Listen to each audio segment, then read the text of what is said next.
Hello दोस्तों, नमस्कार। स्वागत है आपका एमएस क्लासेज में। दोस्तों, जो हमारा इसके पहले का जो टॉपिक था वो दो वन शॉट आपका क्लियर हो गया।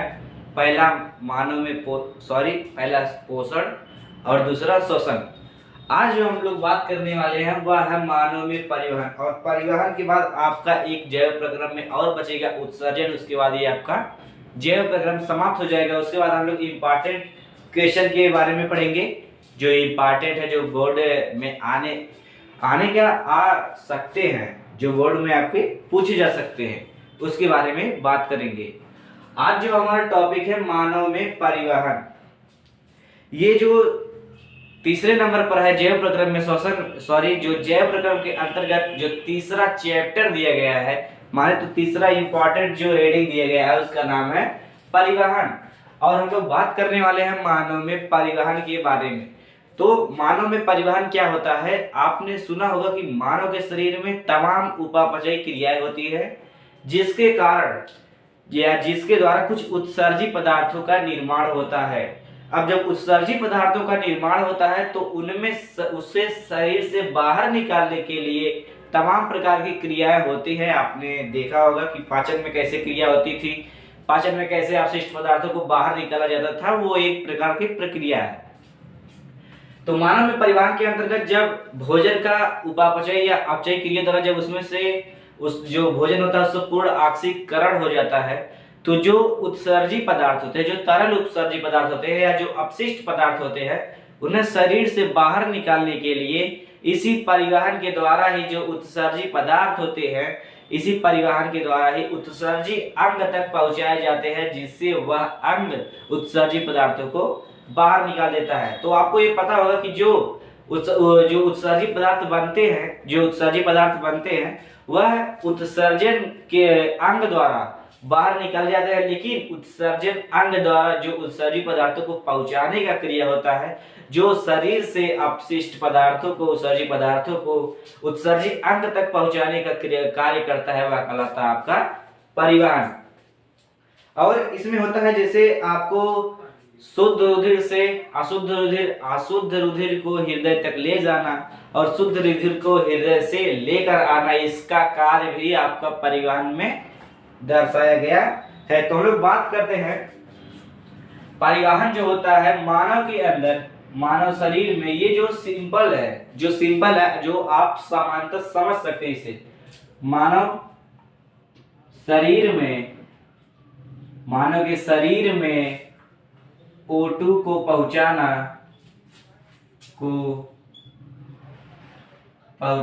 तथा O2 को पहुंचाना तथा CO2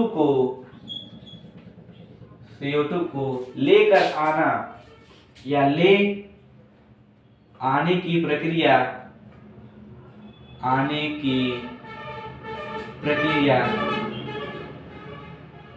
क्या कहलाती है? परिवहन कहलाती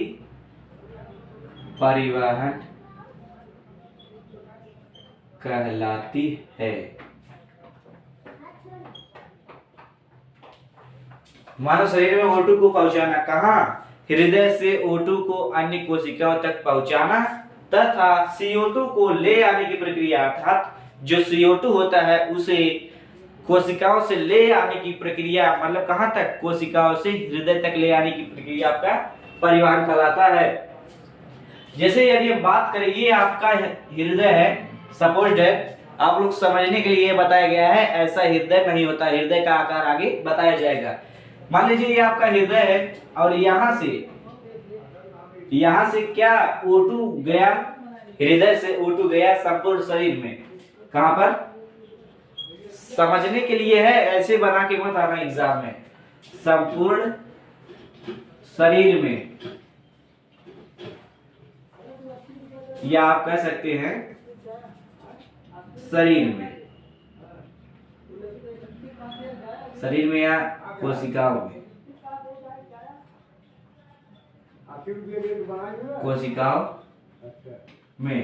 देखिए ये O2 कहाँ गया? कोशिका में। ये मान लीजिए आपका कोशिका है,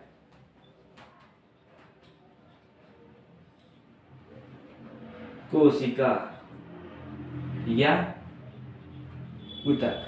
ये आपका जो हृदय से, ये क्या आपका हृदय, हृदय से O2 कहाँ है, कोशिका तक। अब यहाँ पर आने के बाद ये कोशिका क्या करेगा, फिर यहाँ से जब अपचयी या भोजन को पचाने की क्रिया में जो अपशिष्ट गैसें निकलती हैं वह किसके आधार पर निकलती है, CO2 के रूप में निकलती हैं। और ये CO2 आपका आ जाएगा हृदय में, और हृदय से ये निकल जाएगा बाहर, और इसी से ऑक्सीजन आएगा और इसी से जाएगा। ये क्या जाएगा आपका CO2।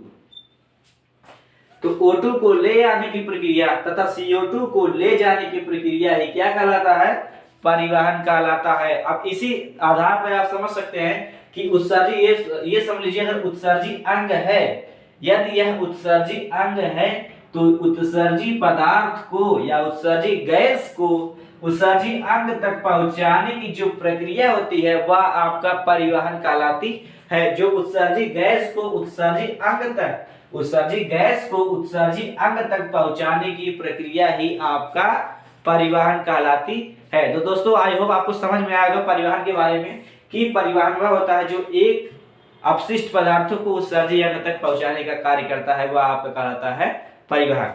दोस्तों इसी में हम आगे बात करेंगे। ये आपको समझने के लिए था, ऐसे आप एग्जाम में मत बनाइएगा, क्योंकि ये जो बनाया गया है ये सिर्फ आपको समझने के लिए बताया गया था, कि जिससे आपको समझ में आए। अर्थात CO2 को ले आना, ये जो लिखा गया है आप इस रिलेट करके एग्जाम में अपने आप को और बेहतर तरीके से लिख सकते हैं। ठीक है, तो चलिए हम आगे चलते हैं।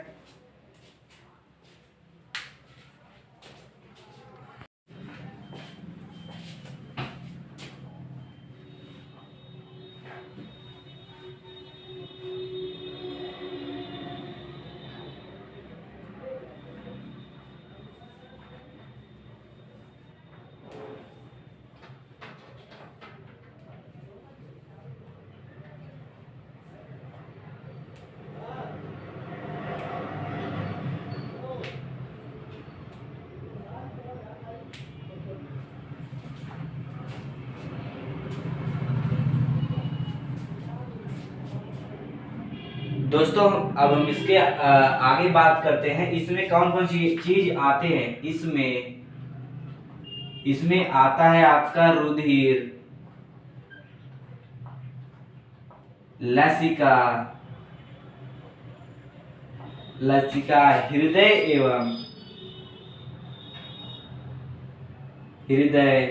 एवं क्या अन्य, या आप कह सकते हैं हृदय एवं वाहिनियां।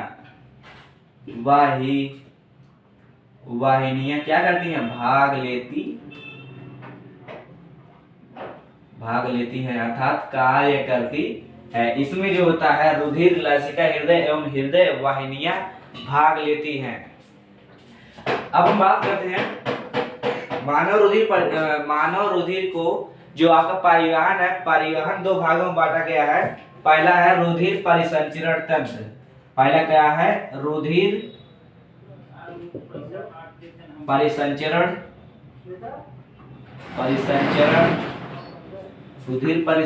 तंत्र।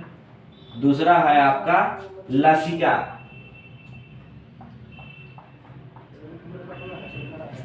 पहला होता है रुधिर परिसंचरण तंत्र, दूसरा होता है लसिका।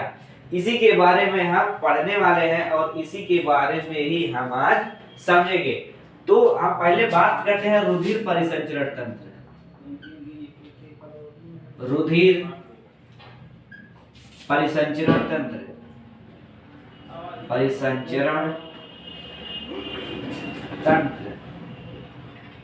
रुधिर परिसंचरण तंत्र क्या होता है।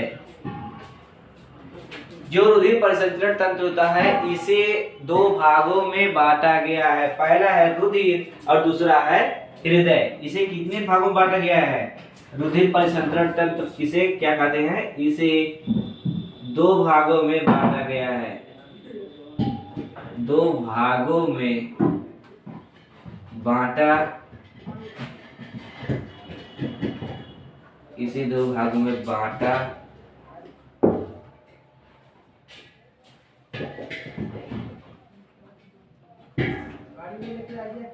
बांटा गया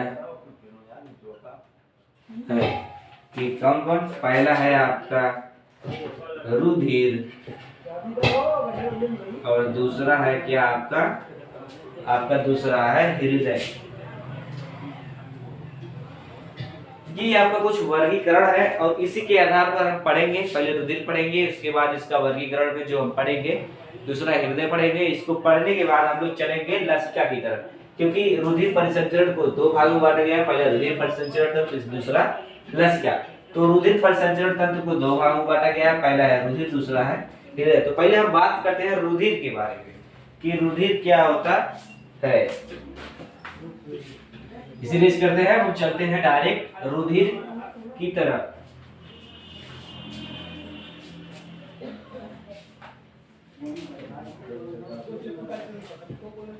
दोस्तों आप लोग लेक्चर को देखिएगा, कोई डाउट हो तो पूछिएगा, क्योंकि एग्जाम आप लोग का नजदीक है। कोर्स सिलेबस जो आपका कंप्लीट हो नहीं पाया है। आप लोग को जो बताया जा रहा है उसको ध्यानपूर्वक पढ़िए, हो सकता है उसमें से प्रश्न पूछा जा सके। तो अब हमारा अगला है रुधिर।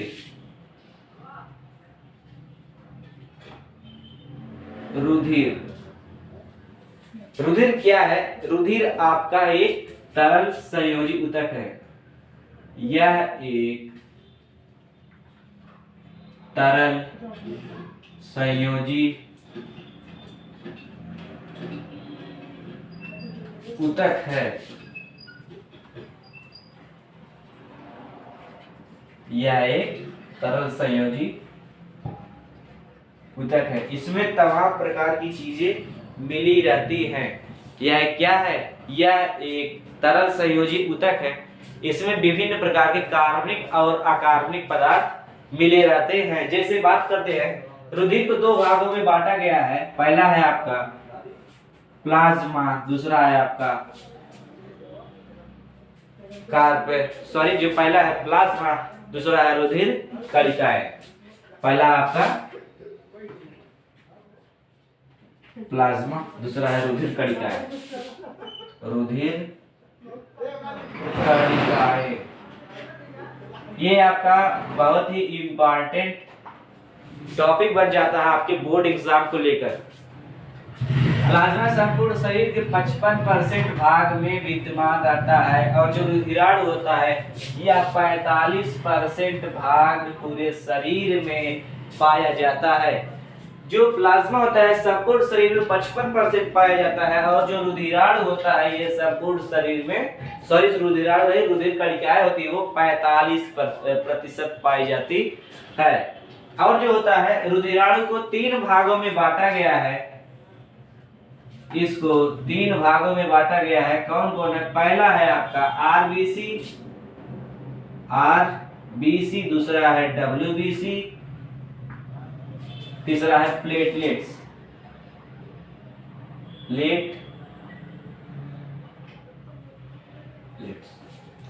ये आपका रुधिर का अर्थात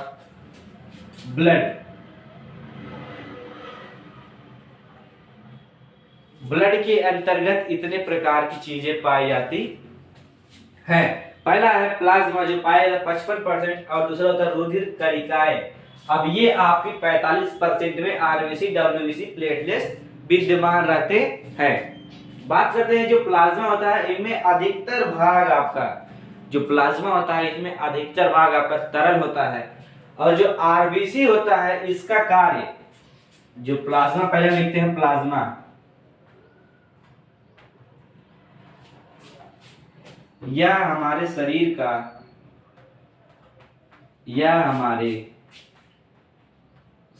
का 55% भाग में पाया जाता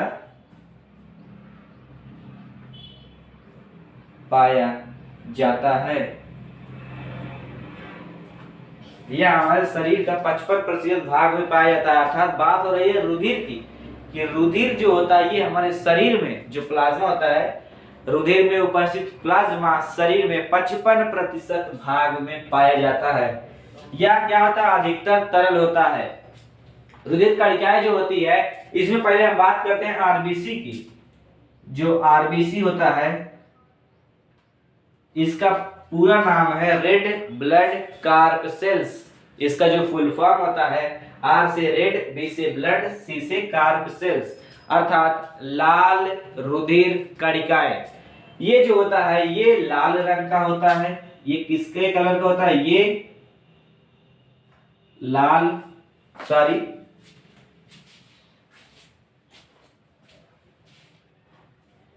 पहले हम लोग समझते हैं रुधिर की जो लाल होती है, या रुधिर के बारे में पहले हम लोग समझते हैं।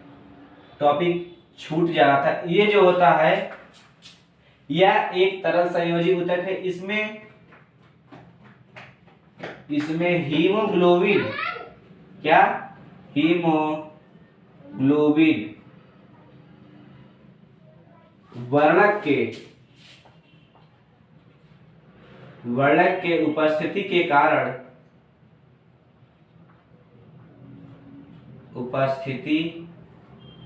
कारण इसका रंग लाल होता है। इसका रंग लाल होता है। आपके टॉपिक में सिर्फ इतना ही दिया था, इसके बारे में ही आपको समझना था। आपके इसके जो ब्लड आरबीसी का डिटेल होता है, ये इसका जो फुल फॉर्म होता है लाल रुधिर कणिकाएं, इसे हिंदी में कहते हैं लाल रुधिर कणिकाएं, और इसे अंग्रेजी में कहते हैं रेड ब्लड कार्पसेल्स, लाल रुधिर कणिकाएं।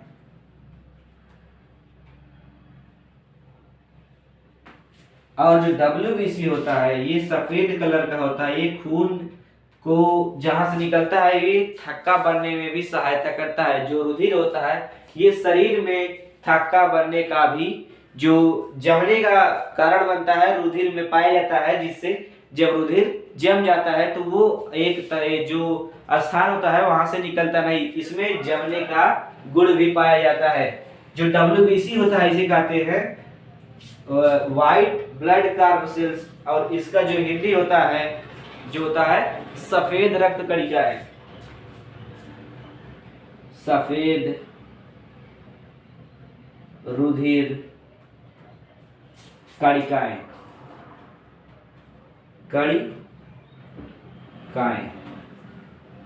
और ये जो प्लेटलेट्स होता है आप लोग समझ लीजिए इसके बारे में। प्लेटलेट्स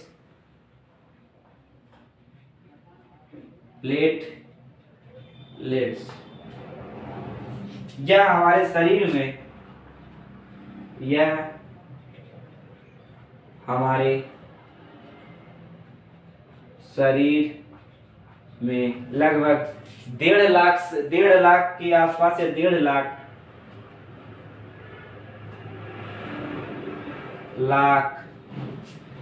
लाख से 2.5 लाख तक पाया जाता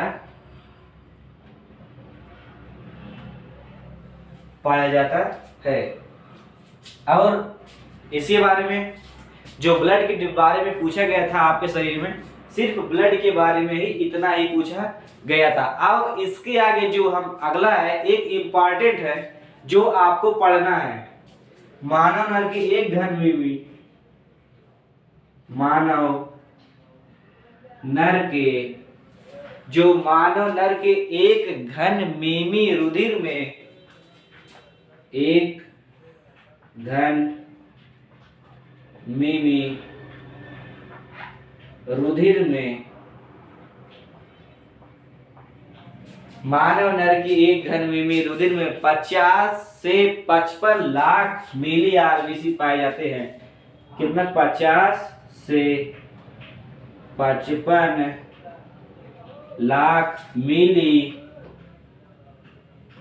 आरबीसी अर्थात लाल रुधिर कणिकाएं पाई जाती है।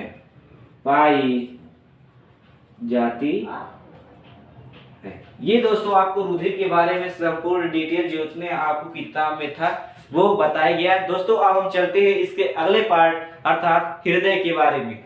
आप लोग एक बार फिर समझ लीजिए, जो रुधिर होता है यह एक तरल संयोजी ऊतक होता है। ये इसमें हीमोग्लोबिन एक वर्णक पाया जाता है जो ऑक्सीजन को, जो हीमोग्लोबिन होता है वह ऑक्सीजन से सहयोग करके ऑक्सी हीमोग्लोबिन बना लेता है, और यह जब कोशिका में पहुंचता है तो हीमोग्लोबिन और ऑक्सीजन में टूट जाता है और वहां से कार्बन डाइऑक्साइड को लेकर हृदय के पास लेकर चला आता है। यही प्रक्रिया अभी कहलाती है क्या?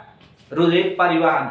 ये प्रक्रिया परिवहन कहलाती है। और जो रुधिर होता है इसका सबसे बड़ा जो कार्य होता है कि यह पदार्थ को एक स्थान से दूसरे स्थान तक ले जाने का कार्य होता है, और इसमें हीमोग्लोबिन वर्णक के कारण इसका जो रंग होता है वह लाल होता है। यह दोहरी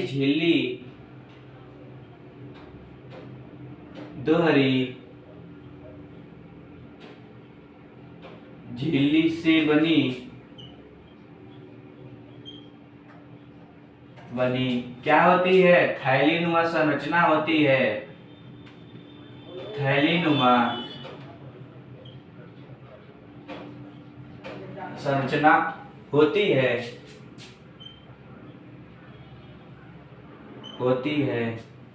और जो इसका ऊपरी भाग होता है इसे हम कहते हैं हृदयावरणी आता है। ऊपर की परत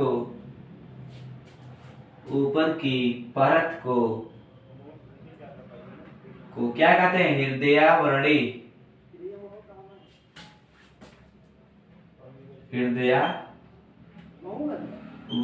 या हृदय का आवरण, जिसे हम लोग क्या कहते हैं? पेरिकार्डियम।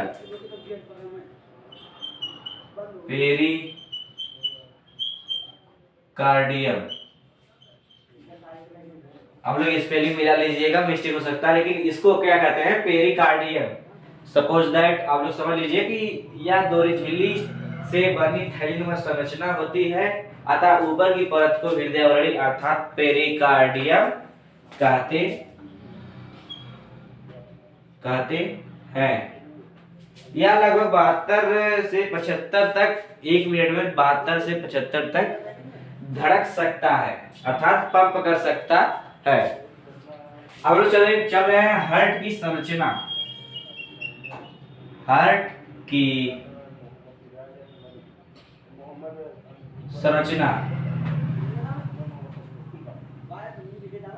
हम लोग समझते हैं हार्ट कैसे बना है, उसको थोड़ा बनाने का प्रयास करेंगे जिससे आप लोग को समझ में आए। ये देखिए, आपको एक चीज समझना है कि किन किन जीवों में कितने कितने हार्ट पाए जाते हैं। जैसे कि आपको पता है कि आपके जो होते हैं, जो मछली होती है, जो जलीय जीव होते हैं उसमें कितने होते हैं? जलीय जीव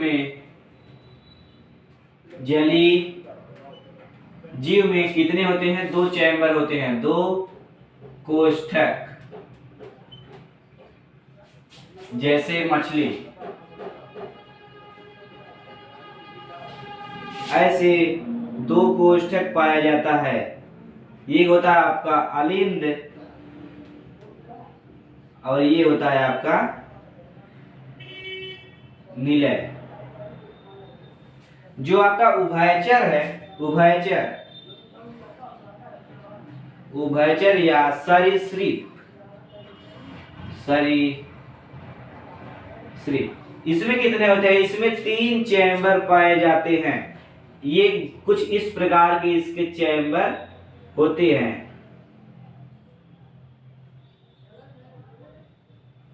ये जो ऊपर का दोनों है इसे कहते हैं अलिंद और इसे कहते हैं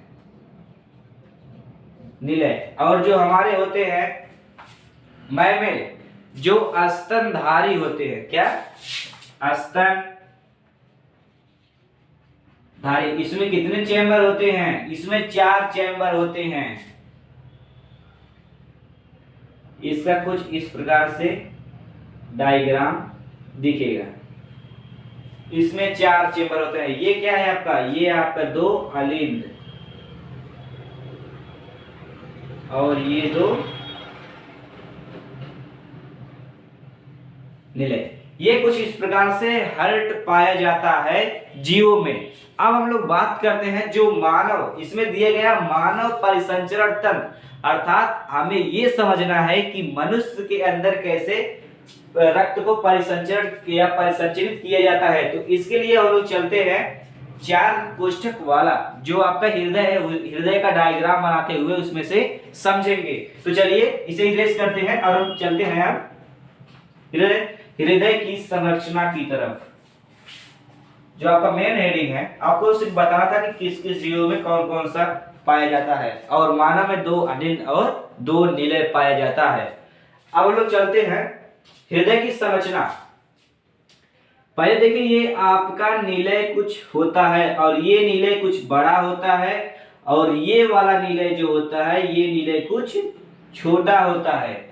जो हृदय पाया जाता है, ये जो नीले, इसे कहते हैं राइट, आप लोग समझिए राइट, और इसे कहते हैं लेफ्ट। इधर जितनी चीज रहेगी वो लेफ्ट और इधर जितनी चीज रहेगी वो राइट। तो देखिए ये जो है आपका, एक बार हम हृदय बनाने का प्रयास कर रहे हैं, आप लोग सिर्फ समझिएगा और आप अपने बुक से बनाकर लिखिएगा। ये सिर्फ हम आपको रफली डायग्राम बनाकर आपको समझाने का प्रयास कर रहे हैं। ये जो होता है ये होता है आपका लेफ्ट, और ये नीले वाला भाग है, और अलिंद और नीले आपको बताया गया है, ठीक है। ये आपका ये लेफ्ट नीले है और ये राइट अलिंद है। अलिंद को कहते हैं एट्रियम और नीले को कहते हैं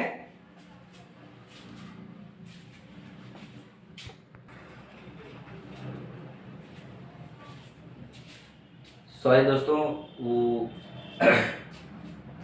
तो चलिए हम लोग चलते हैं। देखिए इसे कहते हैं लेफ्ट वेंट्रिकल, इसे कहते हैं राइट वेंट्रिकल। थोड़ा हम बड़ा बनाने का प्रयास कर रहे हैं जिसे आप लोग को समझ में आए। ये देखिए आपका, ये आपका नीले है, कुछ बड़ा साइज है इसका, और इसका कुछ छोटा साइज है, और ये कुछ मोटा होता है। इधर से एक ऐसे जो पेरिकार्डियम की परत होती है ऐसे लगी हुई होती है। ये आपका कुछ डायग्राम हार्ट का बन रहा है, थोड़ा सा हम इरेज करके इसे सही से बनाएंगे जिसे आप लोग को समझ में आए, ठीक है। बनाने का प्रयास करेंगे क्योंकि जो आपका ये है हृदय आपको एग्जाम में सचित्र वर्णन के लिए दे सकता है, और आपको इसके बारे में समझना है कि कैसे कैसे बनता है। कुछ इस प्रकार से देखिए बन रहा है। ये कुछ छोटा होता है और यहां से एक झिल्ली नुमा संरचना आई होती है जिसे हम लोग कहते हैं पेरिकार्डियम। समझ लीजिए ये कुछ छोटा है और ये कुछ बड़ा है, और ये आपको दर्शाया गया है। समझ लीजिएगा ये कुछ बड़ा रहता है, इस साइड कुछ बड़ा होता है और इस साइड थोड़ा सा छोटा रहता है। अब इसके बारे में यहाँ पर देखिए, यहाँ से 2 ऐसे नली निकली होती है जो होती है आपका शुद्ध रुधिर को लेकर आती है। अभी आप आगे हम लोग समझेंगे। और ये जो होती है यहाँ पर भी ऐसे 2 नली निकली हुई होती है। अब हम लोग अगर बात करें इन नलियों के बारे में, इसमें से शुद्ध रुधिर आता है और ये देखिए और शुद्ध रुधिर जाता है।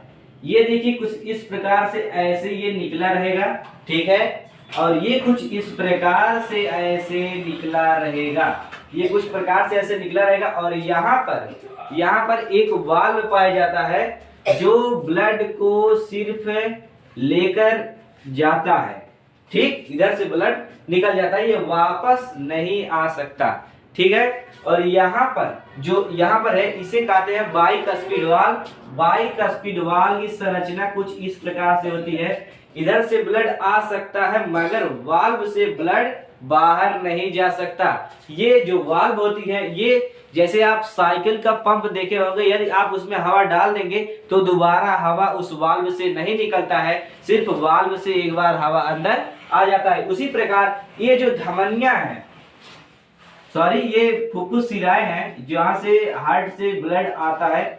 हम आपको कुछ डायग्राम से समझाने का प्रयास कर रहे हैं आप लोग, डायग्राम सही से बनाइएगा जिससे आपको एग्जाम में आ सकता है बनाने के लिए, तो इसलिए आप लोग सही से बनाइएगा। ये ब्लड आएगा, उसके बाद फिर ये पंप करके जाएगा, ये जो होता है ये एरोटा कहलाता है। क्या होता है? एरोटा, ठीक है। ये जो होता है, जो वाल्व होता है, इसे कहते हैं एरोटिक वाल्व, इसे कहते हैं एरोटिक वाल्व और इसे कहते हैं बाइकस्पिड वाल्व। अब हम लोग चलते हैं इधर। इधर जो ये संरचना होती है, यहां से ये महाशिराएं होती है जहां से ब्लड आती है, ये महाशिराएं होती है जहां से ब्लड आती है, ठीक है। बनाने का प्रयास कर रहे हैं, आप लोग समझते चलिए कि कैसे कैसे हमारे हृदय की संरचना हुई है।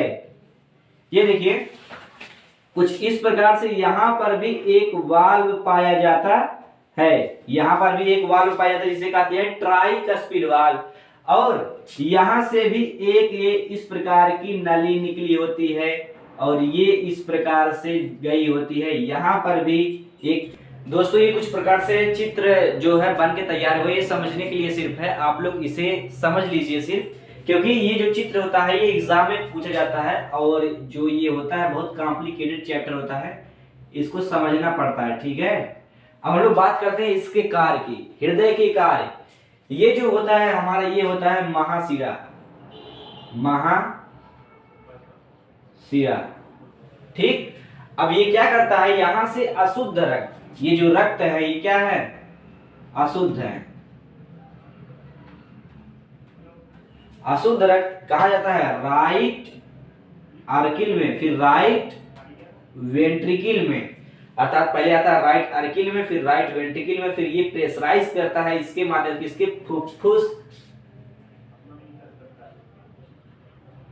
फुफ्फुस धमनी, फुफ्फुस धमनी के सहारे जाता है, कहां पर, हार्ट में, ये हार्ट में जाता है। उसके बाद ये ऑक्सीजन को प्राप्त कर लेता है, ये जो ब्लड होता है डीऑक्सीजनेटेड ब्लड होता है, जो ऑक्सीजन को प्राप्त करने के बाद इस किसे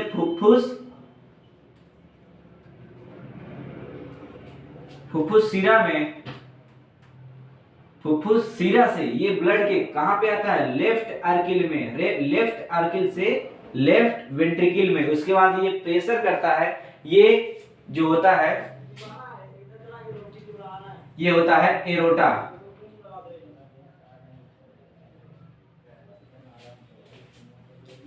सॉरी इसे एरोटा नहीं कहते हैं, इसे कहते हैं एओर्टा।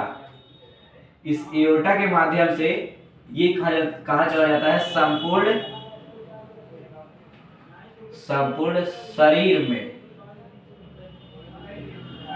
संपूर्ण शरीर में चला जाता है। कैसे, फिर से हम समझते हैं। ब्लड पहले डीऑक्सीजनेटेड ब्लड, अशुद्ध रक्त आता है राइट आर्किल, राइट वेंट्रिकल, प्रेशर करता है इस नली के माध्यम से, फुफ्फुस धमनी के माध्यम से जाता है हार्ट में, हार्ट से ऑक्सीजन प्राप्त करने के बाद ये फुफ्फुस शिरा के माध्यम से आता है पहले लेफ्ट आर्किल में, लेफ्ट आर्किल से लेफ्ट वेंट्रिकल में, लेफ्ट वेंट्रिकल से ये प्रेशर करता है तो ये एओर्टा के माध्यम से संपूर्ण शरीर में चला जाता है। अब हम इसके बारे में कुछ बात करते हैं। ये जो यहाँ पे बीच में बना होता है इसे कहते हैं सेप्टम, क्या, सेप्टम।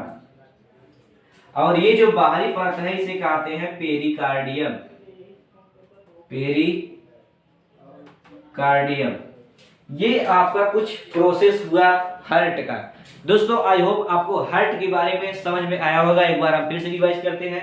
पहले अशुद्ध रक्त अर्थात शरीर से रक्त जाता है राइट आर्किल, राइट आर्किल से राइट वेंट्रिकल, राइट वेंट्रिकल से सीधा फुफ्फुस धमनी के माध्यम से हृदय में, हार्ट के में जाने के बाद फिर ये किसके माध्यम से आता है, फुफ्फुस शिरा के माध्यम से आता है लेफ्ट आर्किल, लेफ्ट आर्किल से लेफ्ट वेंट्रिकल, लेफ्ट वेंट्रिकल से आता है एओर्टा के माध्यम से संपूर्ण शरीर में चला जाता है। और ये जो बीच में खाली स्थान होता है इसे कहते हैं सेप्टम, और ये जो बाहरी परत होता है इसे कहते हैं पेरिकार्डियम। दोस्तों ये कुछ बेसिक कंसेप्ट है आपने हृदय से लेकर। यदि इसमें कोई दिक्कत हो आपको तो आप लोग कमेंट बॉक्स में बताइएगा, यदि नहीं समझ में आया है तो भी बताइएगा, इसका एक क्लास और दे दिया जाएगा। अंतर्गत जो अब हमारा अगला टॉपिक है जिसे कहते हैं लसिका। जो लसिका होती है इसकी विशेषता होती है ये क्या होता है? लसिका एक रंगहीन द्रव होता है जो WBC जो व्हाइट ब्लड कॉर्पसेल्स होते हैं उसमें उपस्थित होता है और ये रुधिर की प्रत्येक वाहिनियों ये प्रत्येक वाहिनियों में उपस्थित रहता है। ये जो लसिका होता है यह कैसा होता है? यह है रंगहीन द्रव होता है। ये रंगहीन द्रव होता है और ये कहाँ होता है? यह WBC में,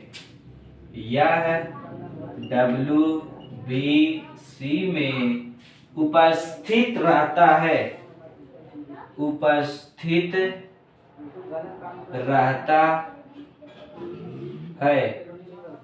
ये जो होता है ये उपस्थित रहता है और इसका जो संख्या होता है ये प्रत्येक वाहिनियों में पाया जाता है। यह प्रत्येक वाहिनियों में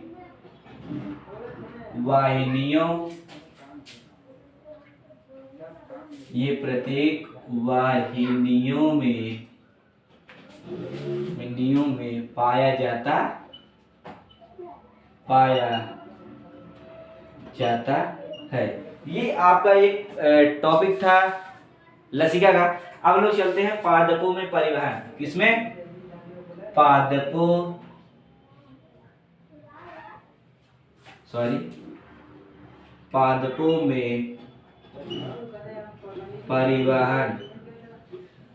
में परिवहन किस प्रकार से होता है? आपने प्रकाश संश्लेषण में पढ़ा होगा कि पादप द्वारा ग्लूकोज का निर्माण होता है, अर्थात अकार्बनिक पदार्थ से कार्बनिक पदार्थ का निर्माण होता है। तो कार्बनिक पदार्थ जो निर्माण होता है उसके एक स्थान से दूसरे स्थान तक ले जाने की प्रक्रिया ही आपका परिवहन कहलाती है। अर्थात पादपों में परिवहन जो होता है ये जो सुक्रोज होता है, सुक्रोज को प्रत्येक वाहिनियों में पहुंचाना, अर्थात मृदा से जो खनिज लवण होते हैं उनका जो पत्तियों तक पहुंचाना और जल जो होता है जल को पत्तियों तक पहुंचाना, ये क्रिया होती है पादपों में परिवहन की। तो पादपों में परिवहन खनिज पदार्थों का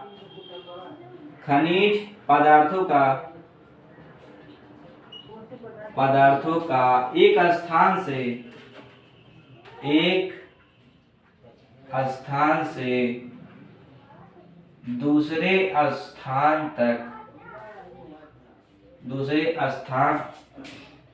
तक परिवहन करना ही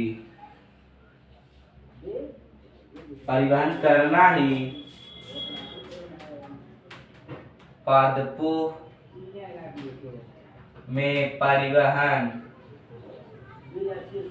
में परिवहन कहलाता है।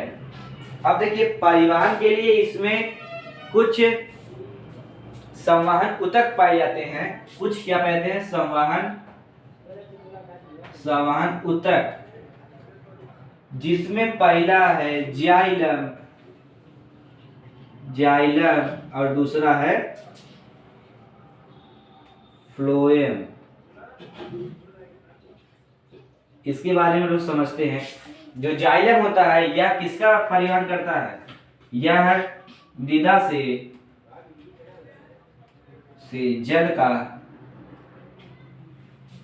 जल को ऊपर पहुंचाता है।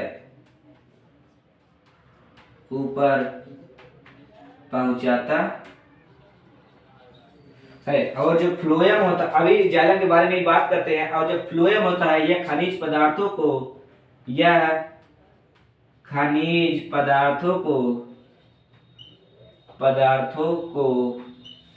पत्ती से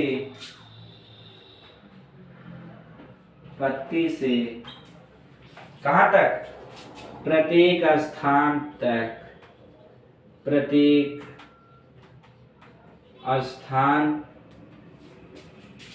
तक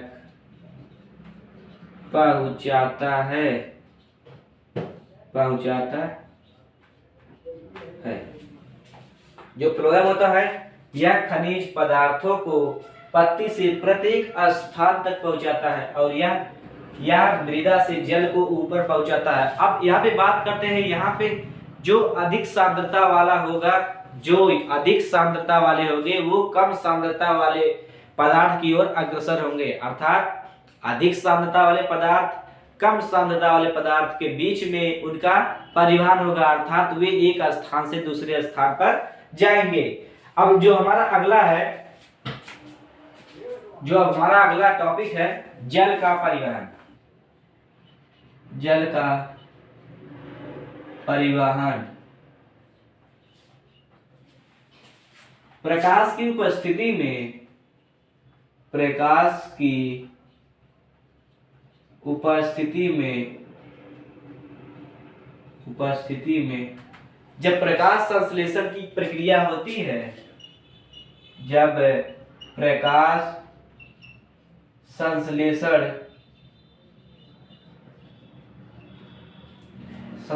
की प्रक्रिया होती है तो मृदा से जल को किसके द्वारा, जाइलम संवहन ऊतक, जाइलम संवहन ऊतक द्वारा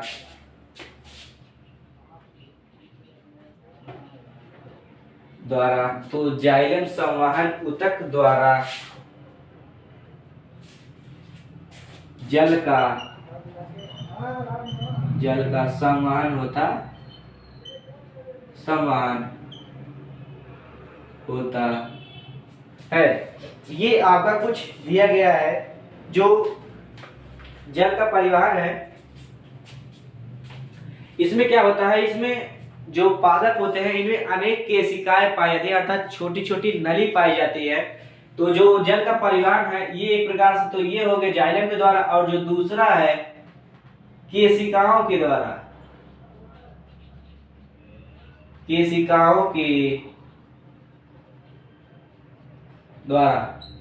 केशिकाएं होती है, छोटी छोटी नली होती है पतली पतली, जिससे जल का संवहन होता है। ये आपका कुछ जल का परिवहन से रिलेटेड टॉपिक हो गया। अब जो हमारा अगला टॉपिक है वाष्पोत्सर्जन। क्या? वाष्पोत्सर्जन।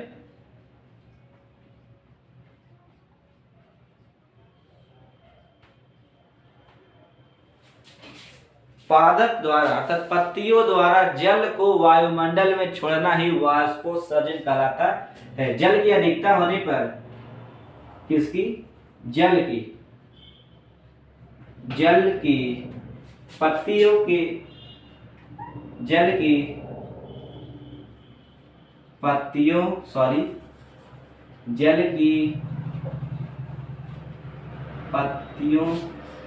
के पास अधिकता होने के कारण अधिकता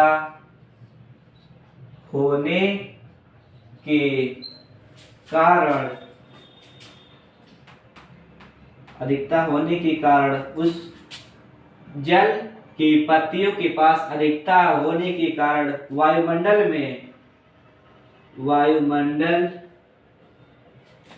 में जल को विसरित करने की प्रक्रिया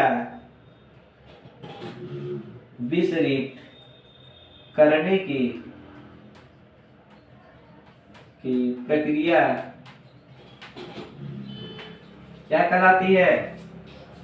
विसरित करने की प्रक्रिया ही वाष्पोत्सर्जन कहलाती है।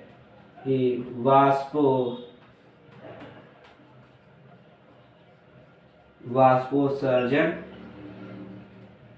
कहलाती है। तो ये दोस्तों आ गया आपका जो संपूर्ण सिलेबस था, जहां तक सिलेबस में दिया गया था उसके बारे में संपूर्ण जानकारी आपको बता दी गई है। यदि इसमें कुछ इंपॉर्टेंट हेडिंग बच रहे हैं तो उसे हम अगले क्वेश्चन में, जब हम क्वेश्चन का जो है वन शॉट लेंगे उसमें कवर करा देंगे। तो दोस्तों आई होप आपको समझ में आया होगा। यदि आपको कोई चीज समझ में नहीं आई हो तो आप लोग बता दीजिएगा कमेंट बॉक्स में। टाइप करके आप ग्रुप में मैसेज कर दीजिएगा। ग्रुप का लिंक डिस्क्रिप्शन बॉक्स में दिया गया है। और दोस्तों यदि इससे रिलेटेड कोई दिक्कत हो तो आप लोग कमेंट बॉक्स में पूछिएगा। तो मिलते हैं नेक्स्ट वीडियो में, तब तक के लिए जय हिंद जय भारत।